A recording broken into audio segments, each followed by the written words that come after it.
Guys, আমি জান্নাত আপনাদেরকে ইসলামিক খুঁটিনাটি বিষয় সম্পর্কে জানাবো যা আমি জানি তা থেকে। আজকে আমি জানাবো ইসলামিক পদ্ধতিতে কিভাবে আপনারা ব্রণ কমাবেন এবং নিজেদের সৌন্দর্য বৃদ্ধি করবেন। আমি কিন্তু এ বিষয়ে অনেকগুলো আমল এবং দোয়া বলে দিব যেগুলো আপনারা পড়তে পারেন এবং করতে পারেন। তাই একটু ধৈর্য ধরে সম্পূর্ণ ভিডিওটি দেখবেন, তাহলে সবগুলো দোয়া ইনশাআল্লাহ মুখস্থ করে ফেলবেন।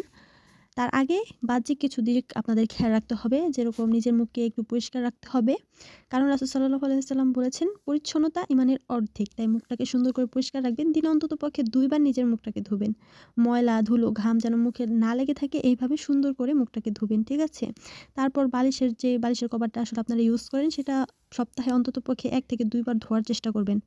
আর যেটা সবথেকে বড় বিষয়, নামাজ মিস করবেন না। মেয়েদের ক্ষেত্রে মাসিক ছাড়া নিয়মিত নামাজ পড়বেন।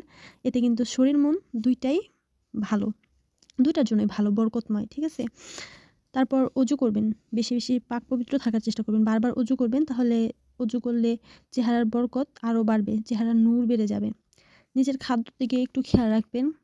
ইসলামে যেসব খাদ্য উৎসাহিত করা হয়েছে ওগুলা বেশি, বেশি খাবেন। যেমন হচ্ছে মধু, কালোজিরা, খেজুর, পানি, দুধ, এগুলা বেশি, বেশি খাবেন। ঠিক আছে? রাসূল সাল্লাল্লাহু আলাইহি ওয়াসাল্লামের একটা হাদিস আছে যে হচ্ছে কালোজিরা প্রত্যেক রোগের জন্য শিফা। এটা কিন্তু বুখারীর হাদিস। কতটা সহিহ বুঝতেই পারছেন। তো বেশি, বেশি কালোজিরা খাবেন, তাহলে ব্রণ খুব দ্রুত চলে যাবে। শরীরের জন্য খুব উপকারী, সব রোগের জন্য উপকারী। আর যেসব খাবার বাদ দিবেন তা হচ্ছে তেল জাতীয় যেসব ভাজাপোড়া খাবার ওগুলো একটু বাদ দিবেন, তাহলে কিন্তু আপনাদের হরমোনটা ব্যালেন্স থাকবে। ফলে ব্রণও কমে যাবে। হারাম জিনিসের দিক থেকে একটু দূরে থাকবেন। হারাম খাবার, হারাম রোজগার এগুলো কিন্তু দোয়া কবুলে বাধা দেয়।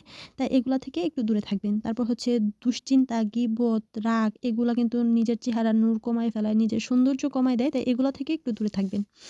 ঠিক আছে? মানুষ সুন্দর গুনাহ থেকে দূরে থাকলে। ঠিক আছে? এটা কিন্তু ইসলামিক সংজ্ঞা। তার জন্য এইসব গুনাহ থেকে আগে দূরে থাকবেন। তারপর নিজের উজ্জ্বলতা একা একাই বেড়ে যাবে। ত্বক, সৌন্দর্য, উজ্জ্বলতা এসবের জন্য দোয়া করা কিন্তু জায়েজ। তো আমি একটা দোয়া আপনাদেরকে আগে শিখাই দেই। আল্লাহুম্মা জাহিনি ওয়া আহসিন খালকি। আল্লাহুম্মা জাহিনি ওয়া আহসিল খালকি।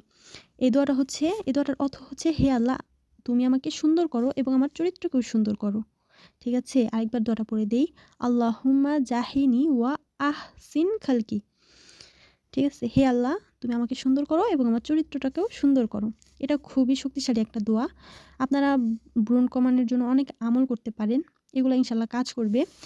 আপনারা হচ্ছে নিজের মনকে বেশি, বেশি করে আগে মানে মনকে শান্ত রাখার জন্য স্ট্রেস কমাবে, ব্রণ কমাবে, এগুলাতে সাহায্য করবে এরকম কিছু সূরা পড়তে পারেন। যেরকম হচ্ছে সূরা ফালাক, সূরা নাস এগুলা ৩ বার ৩ বার করে পড়বেন। তাহলে দেখবেন মানে নিজের মন শান্ত থাকবে, মাথার দুশ্চিন্তা কমবে, তাহলে কিন্তু ব্রণও আপনা আপনি কমে যাবে। ঠিক আছে? বদনজর ও দুশ্চিন্তা থেকে দূরে থাকবেন। আর মন শান্ত হলেই হরমোন ব্যালেন্স থাকবে। ঠিক আছে?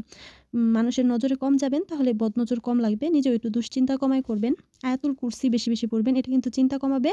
আপনার স্কিনও ভালো থাকবে। যেকোনো দোয়া পড়তে পারেন। যেরকম আরেকটা দোয়া বলে দেই। আল্লাহুম্মা ইন্নী আসআলুকা সিহাহাতান ওয়া জামালা। এটার অর্থ হচ্ছে, হে আল্লাহ, আপনি আপনার কাছে স্বাস্থ্য ও সৌন্দর্য চাই। ঠিক আছে? আমি আপনার কাছে স্বাস্থ্য ও সৌন্দর্য চাই। এই দোয়াটা পড়তে পারেন। এগুলো আসলে নির্দিষ্ট কোনো ব্রণ যাওয়ার দোয়া না। এগুলো আপনারা সবসময় পড়ে রাখতে পারেন। তাহলে কিন্তু আপনাদের দিনে, দিনে সৌন্দর্য আরও বাড়বে। মনের সৌন্দর্য কিন্তু মুখে প্রকাশ পায়। যেমন হচ্ছে আমি বলতে চাই, ইসলামিক সৌন্দর্য মুখে না, হৃদয়ে। কারণ নবী করিম সাল্লাল্লাহু আলাইহি ওয়াসাল্লাম বলেছেন, আল্লাহ তোমাদের চেহারা নয়, তোমাদের অন্তর দেখে। ঠিক আছে? যে ব্যক্তি গীবত করে না, অপবাদ দেয় না, তারপর হচ্ছে মানুষের নামে সবসময় লেগে থাকে না, মানুষের পিছনে গুনাহ একটু কমায় করে, সেই ব্যক্তির মুখে কিন্তু স্বাভাবিকভাবেই নূর থাকে। বেশি, বেশি সদকা করবেন। কারণ রাসূল সাল্লাল্লাহু আলাইহি সাল্লাম কিন্তু বলেছেন, সদকা বিপদ দূর করে। আর মেয়েদের জন্য এসব ব্রণ-ট্রণ কিন্তু সত্যিকারই একটা বিপদ। কোথাও বেড়াইতে যাওয়ার আগে ব্রণ-ট্রণ উঠে মুখের অবস্থা খারাপ হয়। এইসব বিপদ কিন্তু মেয়েদের দূর হবে সদকা করলে। আপনারা বেশি, বেশি সদকা করবেন। তাতে আপনাদের শরীরও ভালো থাকবে, আর ত্বকও ভালো থাকবে, মনও ভালো থাকবে।